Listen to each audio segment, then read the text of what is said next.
As you can see, we had a little bit there, got that going.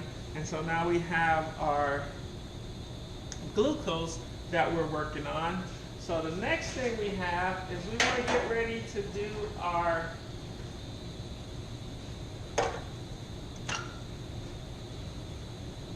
nest. And so what I have here is I have just a tray with a rolling pin, okay? And so we're just gonna take our rolling pin, I'm gonna slide these over to the other side, and we're just gonna use a little bit of our PAM non-cooking spray on there. And so, as you can see, there's not a whole lot going on here. So now I wanna make sure that it's nice and coated. And so what that's going to do is that's going to allow the sugar to not stick to it, okay? And so I put a couple of towels here at the end. So I put the towels at the end so that my rolling pin does not roll around. You don't want it to roll around on you because then you'll have a bunch of things. And so the most important thing when you get ready to do your bird's nest is that you have to do a really heavy flick of the wrist. If you flick the wrist, you just kind of do it like that, then it's not going to get nice and stringy for your pulled sugar. So you want to just make sure that you do a good job of really flicking it so that it'll go nice and long strands there. So the other thing I have here is I have my whisk. And so what I told you guys to do was to go ahead and to get a cheap whisk from the dollar store, and then you're going to use a pair of wire cutters, and all you're going to do is you're just going to cut off all of the ends on your whisk so that it looks something like this.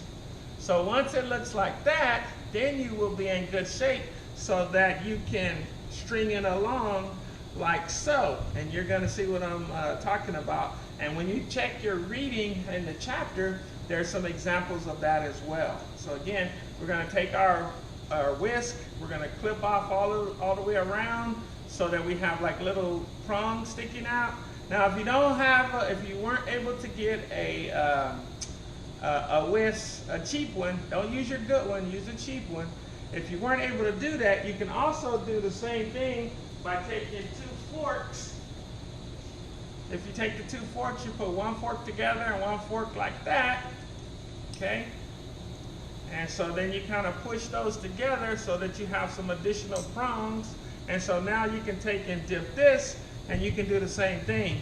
So you don't have as many prongs. The more prongs you have, and the harder you're able to flick your wrist, then the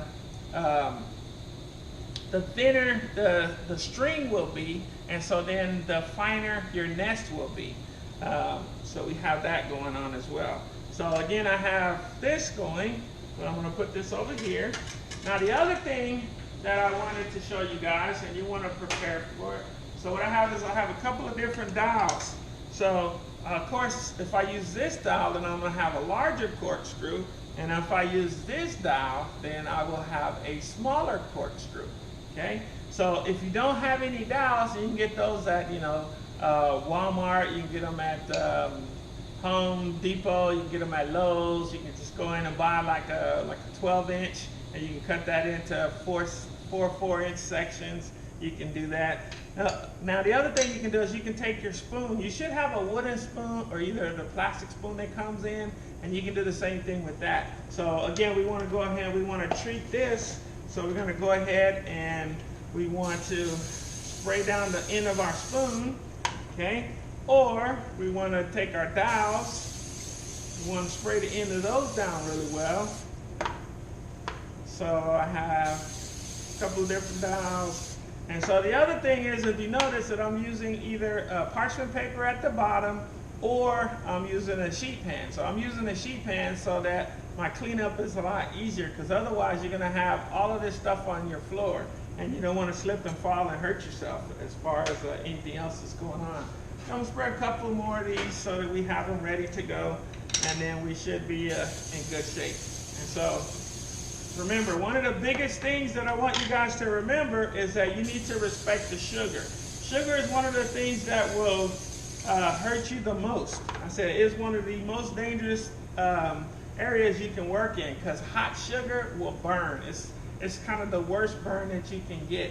And so I got a couple of burns on my arm from 20, 30 years ago, and it still bugs me that I take a look at it and see that I burned myself that bad.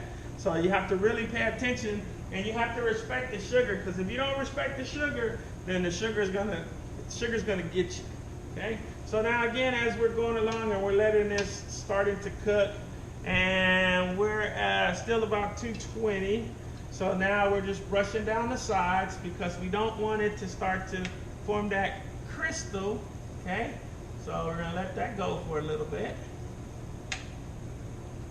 Okay? And so now I'm gonna take and move my thermometer around just a little bit. So the reason I'm doing that is because I have to wipe behind the thermometer as well. And so as this is going along, you can see that we are coming along pretty good. So again, we have our non-stick spray, our PAM, or whatever type of spray that you want to use. So we've coated our rolling pin, and so whatever type of rolling pin you have, it could be the Dow rolling pin, it could be the just a large jumbo rolling pin, or it could be a smaller, the little smaller ones that you see that they make tortillas and things with. And so we should be in pretty good shape. So now I'm going to go ahead, and we've prepared all of the other products, and we're finished with all the mise en place that we need in order to execute all of the different things that we're going to do. Again, there's some examples on your chapter in sugar that you'll be able to see. So I'm going to pause it for a minute, and with the magic of TV, we'll come back and when our syrup is ready, and I will start it to go again. So I'm in pretty good shape now. So we're going to take and we're going to start adding our glucose. And so the thing about the glucose is that it's super thick. Okay? And so now we're going to go ahead and add the glucose in there.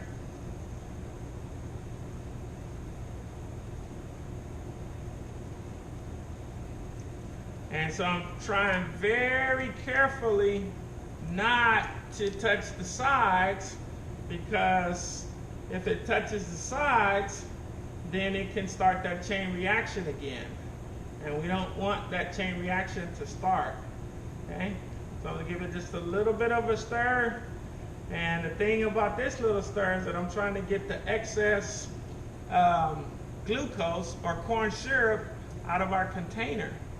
So as we go along, you can see that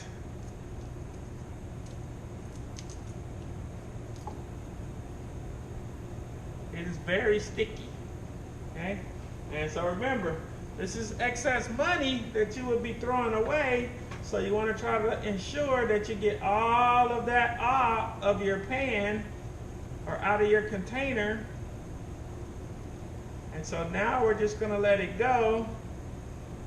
And so I'm just kind of dipping this in there so that the excess glucose is starting to come off. And I also have a couple of little spoons here. And so now I'm just going to take and I'm going to scrape the excess glucose off.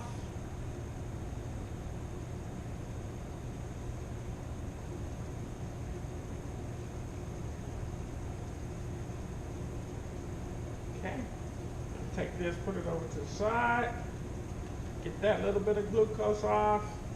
And so as you can notice, I have a pan just of warm water.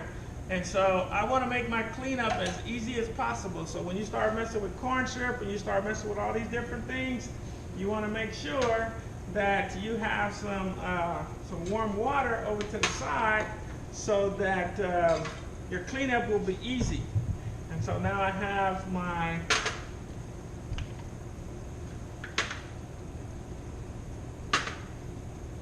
all of my Dows, and I have my whisk. And so now I'm going to let this cook for a little bit. Let me pause it.